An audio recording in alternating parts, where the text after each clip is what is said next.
젖과 꿀이 흐르는 땅 가나안은 광야 같은 이 땅의 삶을 마치고 우리가 가야 할 천국의 모형으로 상징이 됩니다. 하지만 여호수아서를 통해서 찾아가는 가나안 땅은 영원한 안식을 누리는 그런 곳이 아니라 계속적인 전쟁을 통해서 쟁취해야 하는 땅입니다. 존 리치는 가나안은 천국의 모델이 아니라 그리스도 안에서 우리가 얼마나 순종해 가는가 하는 싸움이 시작되는 땅이다라고 했습니다. 가나안은 이미 아브라함 적부터 이스라엘 백성에게 하나님께서 주신 땅입니다. 그렇기 때문에 그 땅은 점령해서 얻는 땅이 아니라 순종해서 얻는 땅입니다. 이미 약속을 따라서 언약을 따라서 주신 땅이기 때문에 그래서 가나안의 싸움은 우리가 얼마나 언약을 붙잡고 순종하느냐에 달려 있습니다. 여호수아 1장 1절 같이 보시겠습니다. 여호와의 종 모세가 죽은 후에 같이 읽으시겠습니다. 여호와의 종 모세가 죽은 후에 여호와께서 모세의 수종자 눈의 아들 여호수아에게 말씀하여 이르시되 이스라엘이 출애굽 이후에 광야 생활 40년을 거쳐서 이제 드디어 하나님께서 허락하신 땅 가나안 입성을 눈앞에 두고 있습니다. 그런데 여호수아 1장 1절은 모세가 죽은 후에로 시작합니다. 여호수아가 시작되기 전에 신명기 뒷부분을 보면 모세가 얼마나 큰 권능과 위엄을 행했던지 그 후에 모세와 같은 선지자가 일어나지 않았다고 했습니다. 신명기 34장 10절 같이 보시겠습니다. 같이 읽으시겠습니다. 그 후에는 이스라엘에 모세와 같은 선지자가 일어나지 못하였나니 모세는 여호와께서 대면하여 아시던 자요. 그렇게 훌륭한 모세가 죽었습니다. 강팍한 바로를 상대하느라 고생하고 불평 많은 이스라엘 백성을 끌고 오느라고 이제까지 고생했는데 고지가 바로 코앞에 있는데 모세는 죽었습니다. 민수기 13장에서 모세가 가나안으로 정탐꾼을 보냈을 때 여호수아와 갈렙을 제외한 다른 정탐꾼들은 장난이 아니라고 하면서 겁에 질려서 돌아왔습니다. 그 보고를 들은 백성들은 애굽에서 죽게 놔두지, 광야에서 죽게 놔두지 왜 여기까지 데려고 와서 여기서 죽게 하느냐고 밤새도록 악을 쓰면서 모세와 아론을 원망했습니다. 그 모습이 얼마나 괘씸했던지 하나님께서는 그들은 우리의 밥이라고 믿음으로 선포한 여호수아와 갈렙을 제외하고 당시에 20세 이상으로 계수된 사람들은 모두 가나안에 들어가지 못할 거라고 하셨습니다. 그리고 민수기 20장을 보면 이번에는 마실 물이 없다면서 백성들은 또 차라리 죽게 놔두지 하고 불평을 합니다. 화가 난 모세는 하나님이 말만 하면 물이 나온다고 했는데도 바위를 탁탁 쳐서 물을 터뜨립니다. 그 혈기 때문에 모세 역시 가나안 입성에서 제외되었습니다. 결국 가나안에 들어가기 위해서는 모세를 포함해서 당시 20세 이상으로 계수된 사람들이 모두 죽어야만 했던 것입니다. 120세의 나이로 모세가 죽을 때 그 눈이 흐리지 아니하였고 그 기력이 쇠하지 아니하였다고 했습니다. 모세는 늙고 쇠약해서 죽은 것이 아니라 하나님의 뜻에 따라서 떠날 때가 되어서 이 땅을 떠난 것입니다. 하나님의 뜻에 따라서 가나안과의 영적 전쟁에도 참여하지 못하고 죽었습니다. 모세가 떠났어도 하나님의 약속은 반드시 성취됩니다. 모세가 죽은 후가 여호수아에게는 사명의 시작이었습니다. 하나님의 계획은 위대한 종 모세가 죽은 후에 여호수아를 통해서 계속해서 진행됩니다. 모세가 죽은 후에 약속의 새 시대를 여는 여호수아는 어떤 사람이었을까요? 1절 말씀에 보면 모세의 시종 눈의 아들 여호수아라고 소개하고 있습니다. 가나안과의 전쟁을 앞둔 위기의 때에 이스라엘을 이끌어갈 사람은 천부장도 아니고 백부장도 아니고 대제사장도 아니고 모세의 시종이었던 여호수아였습니다. 그 앞에 말씀을 보면 모세는 여호와의 종이고 여호수아는 모세의 시종입니다. 여호수아를 모세의 종으로 기록한 것은 성경에서 한 군데뿐입니다. 여호수아의 죽음을 기록한 여호수아서 24장 9절에서만 여호와의 종으로 불렸습니다. 살아서는 애굽에서 벽돌 굽는 종노릇으로 40년을 살았고 또 모세의 시종으로 40년의 인생을 살았습니다.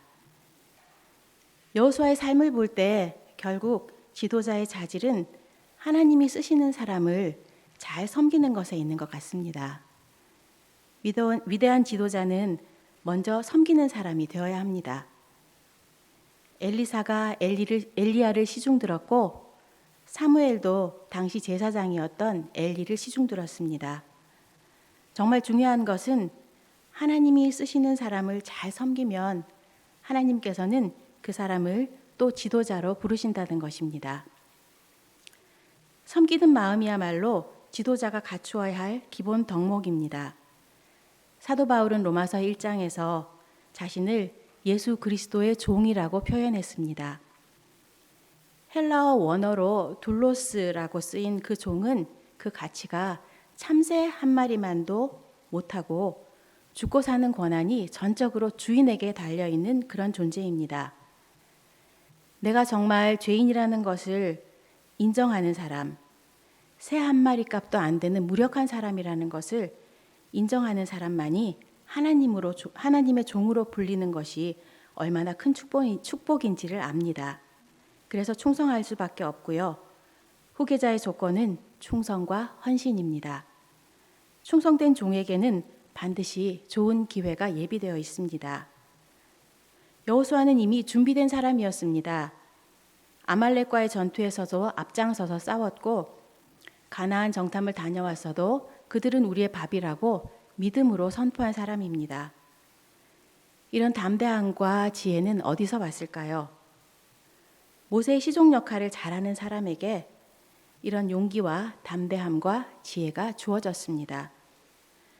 잘 될 사람은 떡잎부터 알아본다거나 여호수아는 어릴 적부터 달랐어가 아니라 모세의 곁에서 종노릇을 열심히 한 것이 여호수아가 갖춘 지도자의 자질이었던 것입니다. 사회적 직분이나 성별, 나이가 문제가 아닙니다. 지금 내 위치에서 종의 마음으로 섬겨야 할 사람이 반드시 있을 것입니다. 그렇게 시종 역할을 잘 하고 있으면 하나님의 때에 우리도 쓰임받게 됩니다. 모세가 죽은 뒤에 모세에게 말씀하시던 여호와 하나님께서 이제 여호수아에게 똑같이 말씀하시고 사명을 주신 것처럼 우리에게도 말씀하실 것입니다. 여호수아 1장 2절부터 4절까지 같이 읽으시겠습니다. 내 종 모세가 죽었으니 이제 너는 이 모든 백성과 더불어 일어나 이 요단을 건너 내가 그들 곧 이스라엘 자손에게 주는 그 땅으로 가라. 내가 모세에게 말한 바와 같이 너희 발바닥으로 밟는 곳은 모두 내가 너희에게 주었노니 곧 광야와 이 레바논에서부터 큰 강 곧 유브라데 강까지 해쪽 속의 온 땅과 또 해지는 쪽 대해까지 너희의 영토가 되리라. 아멘. 2절 말씀을 보면 하나님께서는 요단을 건너라고 하십니다. 가나안에 들어가기 위해서는 물살이 급하게 흐르는 요단을 건너야 합니다. 세상을 살면서 건너야 할 요단이 우리에게도 있습니다. 물살이 급하게 흐르는 삶의 요단을 건너기 위해서는 우리는 약속의 말씀을 붙잡아야 합니다. 처음에는 두려워서 힘들어서 못 건널 것 같지만 지나고 보면 약속의 말씀을 붙잡고 있는 우리에게 붙여주신 사람들과 더불어 그 힘든 삶의 요단을 건널 수가 있었습니다. 3절에서 주님은 발바닥으로 밟는 곳을 다 주시겠다고 약속하셨습니다. 유대인 사회에서 맨발은 종의 표시였습니다. 첫째도 둘째도 겸손한 자를 후하게 대하시는 하나님께서는 하이힐도 아니고 군화도 아닌 발바닥으로 밟는 자에게 축복을 주시겠다고 하셨습니다. 맨발인 종의 인생은 주인이 지휘하는 대로 열심히 따라가기만 하면 됩니다. 종의 인생에서 내 계획이란 없습니다. 주인 되신 하나님이 가라고 하시는 대로 요단강 거센 물결도 네 하고 건널 뿐입니다. 여호수아 1장 5절 같이 읽으시겠습니다. 내 평생에 너를 능히 대적할 자가 없으리니 내가 모세와 함께 있었던 것 같이 너와 함께 있을 것임이니라. 내가 너를 떠나지 아니하며 버리지 아니하리니. 아멘. 하나님은 모세를 보내고 홀로선 여호수아에게 약속의 말씀을 주셨습니다. 너의 평생에 능히 당할 자가 없으리니 너를 떠나지 아니하며 버리지 아니하리라고 약속하셨습니다. 너의 평생에 너를 능히 당할 자가 없으리니에서 너를 능히 당할 자라는 말은 문자적으로는 내 앞에 설 수 있는 자라는 뜻입니다. 인간이 감히 하나님 앞에 설 수 없는 것처럼 여호수아 앞에는 어느 누구도 대적하려고 설 수 없다는 말입니다.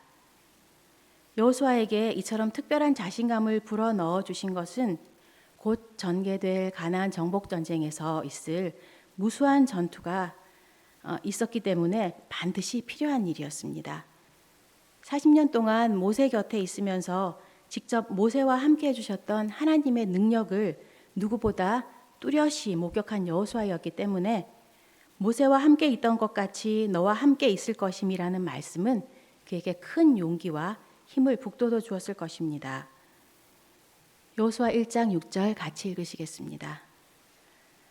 강하고 담대하라. 너는 내가 그들에게 저에게 맹세하여 그들에게 주리라 한 땅을 이 백성에게 차지하게 하리라. 아멘.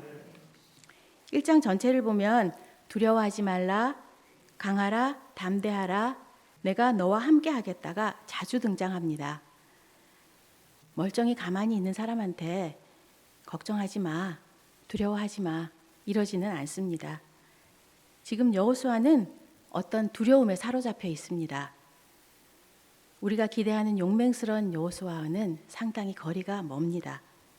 왜냐하면 여호수아도 우리와 별반 다름없는 사람이었기 때문입니다. 여호수아도 어떤 문제 앞에서 연약함과 두려움과 힘든 부분이 있었습니다. 지금 여호수아가 직면한 첫 번째 문제는 모세가 죽었습니다. 모세는 이스라엘의 아버지 같은 사람이었습니다.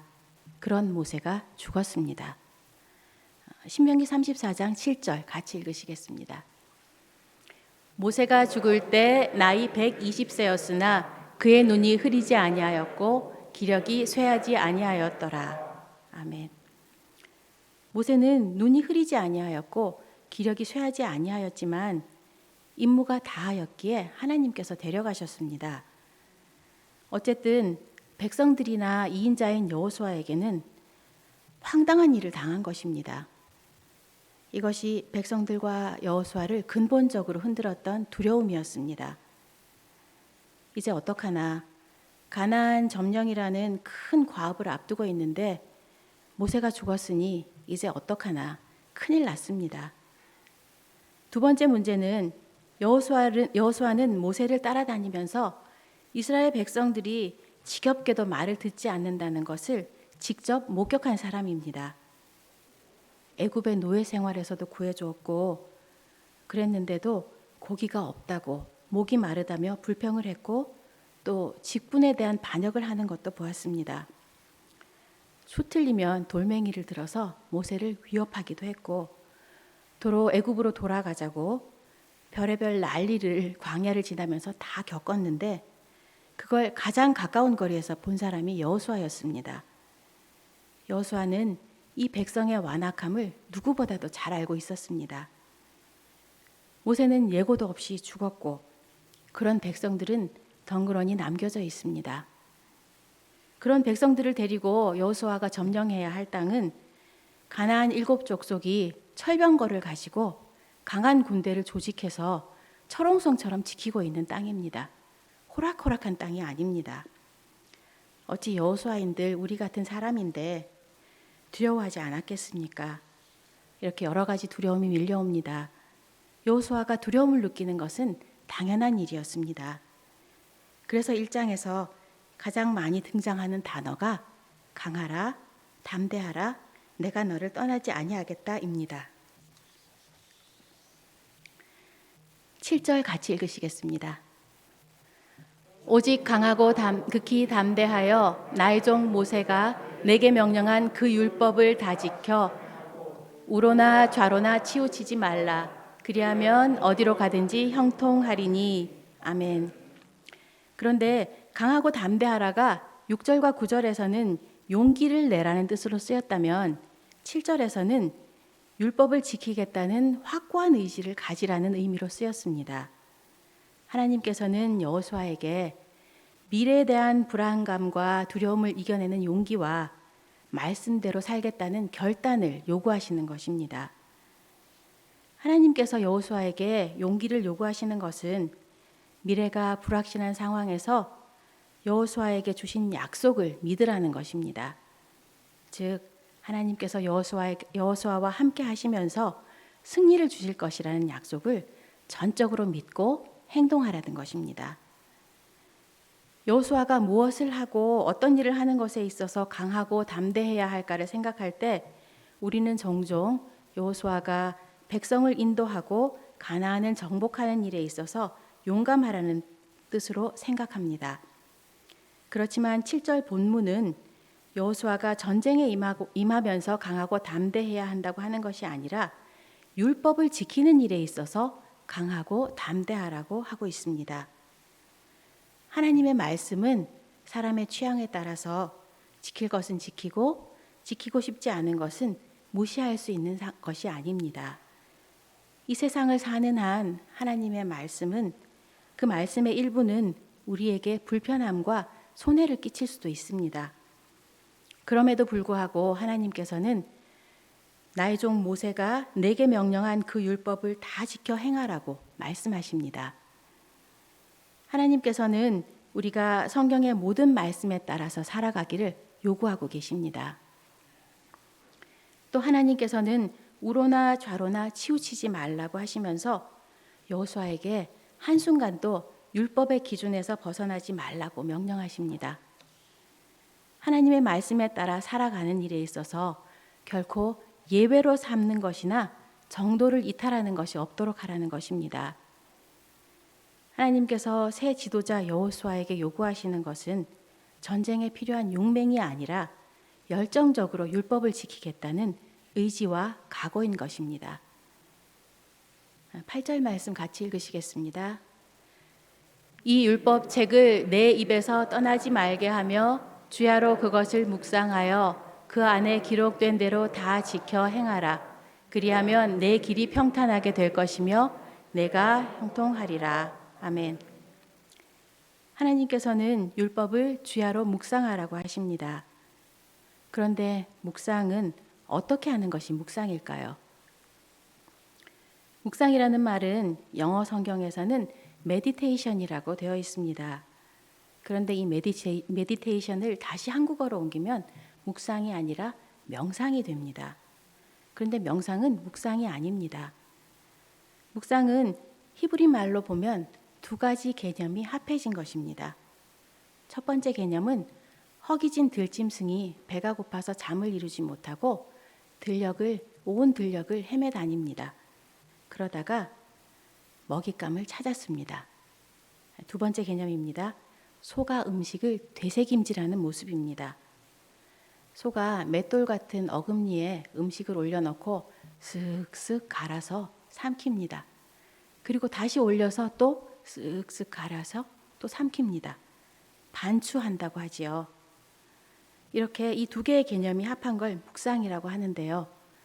배가 고파서 잠을 자지 못하는 들짐승처럼 얼마나 하나님의 말씀에 가라고 목말라 있나를 강렬하게 표현한 것입니다. 그리고 주신 말씀을 씹고 또 씹고 곱씹어 생각하는 것이 바로 묵상인 것입니다. 하나님께서는 여호수아에게 율법을 주야로 묵상하며 살라고 당부하십니다.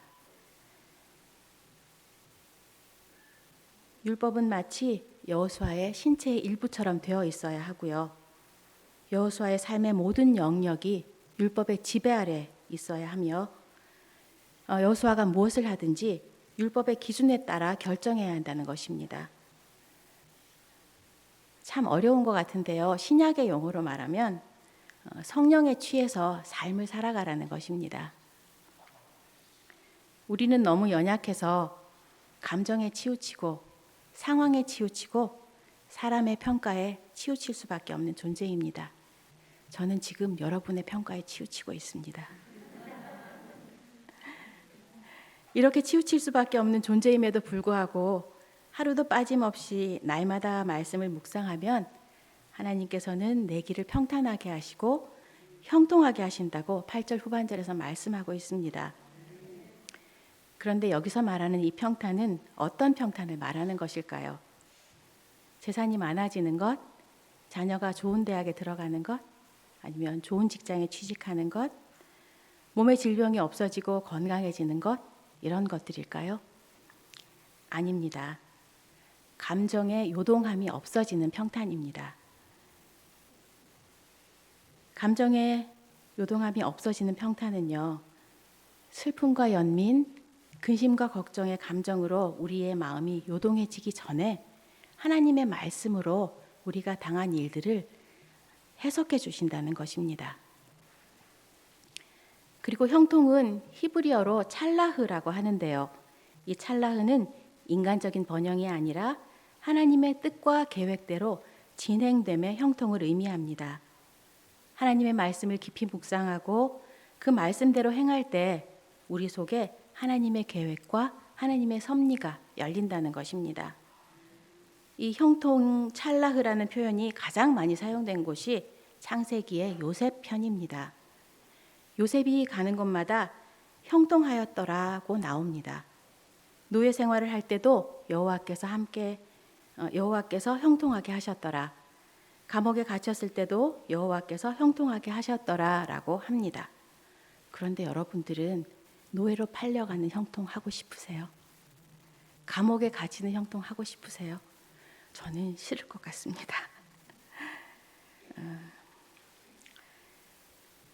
여기서의 형통은 우리가 생각하는 세상에서의 형통이 아니라 하나님의 뜻과 계획대로 진행되는 형통을 의미합니다. 이스라엘이 국가로 출범한 이래 가장 큰 전쟁을 앞둔 여호수아에게 하나님께서는 전쟁과는 전혀 상관없는 주제로 권면하십니다. 가나안 땅은 전쟁 매뉴얼에 따라서 리더십을 가지고 작전을 짜서 얻어지는 땅이 아니라는 것입니다. 가나안 땅은 싸워서 이기는 땅이 아니라 하나님께 얼마나 철저하게 순종하느냐에 따라서 얻어지는 땅이라는 것입니다. 전쟁은 하나님께 속한 것이기 때문입니다. 우리의 삶도 마찬가지입니다. 어느 것 하나 인간적인 지략으로 이겨서 뺏을 땅이 없습니다. 얼마나 하나님의 말씀에 순종하느냐에 따라서 하나님의 섭리를 형통으로 드러내십니다. 우리는 날마다 치우치는 인생을 삽니다. 평탄하게 잘 닦인 길도 가신 게 많으면 무거워서 기우뚱거리며 가고 없으면 가벼워서 비틀거리면서 갑니다. 기쁘면 기쁜 감정에 들떠서 오버하면서 가고 슬프면 슬픈 감정에 빠져서 입맛까지 잃어가면서 치우칩니다. 좋으면 좋아서 치우치고 나쁘면 나빠서 치우칠 수밖에 없는 게 우리네 인생길입니다. 그런데 우리는 어떻게 하면 치우치지 않고 평탄하고 형통한 삶을 살 수 있을까요? 그것은 바로 날마다 말씀을 묵상하며 말씀에 순종하는 삶을 살아가는 것입니다. 하나님께 말씀에 순종하는 삶은 어렵지 않습니다. 잘 시간에 자고 깰 시간에 깨는 것입니다. 새끼 잘 먹고 오늘 할 일을 오늘 하는 것입니다. 아침에 일어나면 날마다 솟는 샘물 보고 말씀 묵상하고 때마다 기도하고 또 만나면 예수님 자랑하는 것입니다. 이렇게 하면 우리는 날마다 치우치지 않는 인생을 하나님께 순종하는 삶을 살 수 있을 것입니다. 오늘 하루를 성실하게 순종하며 살아내는 저와 여러분들이 되시길 바랍니다. 기도하시겠습니다.